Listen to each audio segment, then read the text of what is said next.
ਇਸ ਵੇਲੇ ਅਸੀਂ ਪੈਣੀ ਝਪੇਲਾਂ ਵਾਲੀ ਦਿਪਾਲਪੁਰ ਡਿਸਟ੍ਰਿਕਟ ਕਾੜਾ ਦੇ ਵਿੱਚ ਫਿਰਦੇ। ਇੱਥੇ ਟੈਂਟ ਵਿਲੇਜ ਪੂਰੇ ਦਾ ਪੂਰਾ ਬਣਾਇਆ ਖਾਲਸਾ ਏਡ ਦੀ ਸਪੋਰਟ ਦੇ ਨਾਲ। ਉਹਨਾਂ ਨੇ ਸਾਨੂੰ ਟੈਂਟ ਹੋਮ ਦਿੱਤੇ ਆ।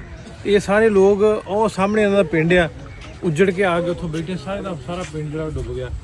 ਸੋ ਇਹ ਖੁੱਲੇ ਸਮਾਨ ਥੱਲੇ ਬੈਠੇ ਸਨ। ਅਸੀਂ ਇਹਨਾਂ ਨੂੰ ਇੱਥੇ ਲਾ ਕੇ ਟੈਂਟ ਨਾਲ ਸਾਰੇ ਘਰਾਂ ਨੂੰ 2-2 3-3 ਮੱਛਰਦਾਨੀਆਂ, ਕਿਉਂਕਿ ਛੋਟੇ ਛੋਟੇ ਬੱਚੇ ਨੇ ਤੇ ਬੱਚਿਆਂ ਲਈ ਔਖਾ ਹੁੰਦਾ ਵਾ ਮੱਛਰ ਦੇ ਵਿੱਚ। ਰਾਸ਼ਨ ਦੇ ਪੈਕੇਟ ਵੀ ਸਾਰਿਆਂ ਨੂੰ ਡਿਲੀਵਰ ਕਰ ਦਿੱਤੇ ਤੇ ਨਾਲ ਦੀ ਨਾਲ ਮੱਛਰਦਾਨੀਆਂ 2-2।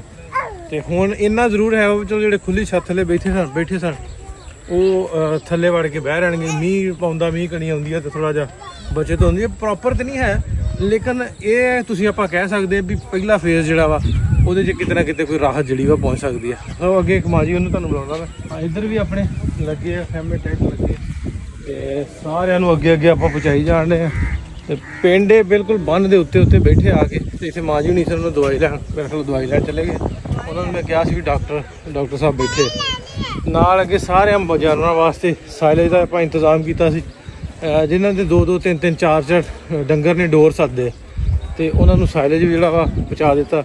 ਤੇ ਕੋਸ਼ਿਸ਼ ਕਰਾਂਗੇ ਵੀ ਆਪਣੇ ਕੋਲ ਸਟਾਕ ਕਾਫੀ ਜ਼ਿਆਦਾ ਵਾ ਤੇ ਇਹਨਾਂ ਨੂੰ ਦੂਜੇ ਤੀਜੇ ਦਿਨ, ਕਿਉਂਕਿ 2-3 ਦਿਨ ਇੱਕ ਜਿਹੜਾ ਤੋੜਾ ਕੱਢ ਜਾਂਦਾ। ਕਿਵੇਂ ਬਾਈ ਦੋਸਤਾ, ਸਾਇਲੇਜ ਖਾਣ ਲੱਗ ਪਏ ਡੰਗਰ? ਹਾਂਜੀ ਪਾਤਾ। ਹਾਂਜੀ ਪਾ ਚੱਲ ਕਿਉਂ ਭੈਣ ਪੂਰਾ ਕੰਮ ਕਰਦੀ ਆ ਡੰਗਰਾਂ ਦਾ। ਭਾਈ ਸਾਹਿਬ ਥੋੜਾ ਕਰਦੇ ਕੰਮ। ਭੈਣ ਸਾਇਲੇਜ ਖਾਣ ਲੱਗ ਪਏ ਡੰਗਰਾਂ ਮਾਲ ਆਪਣਾ?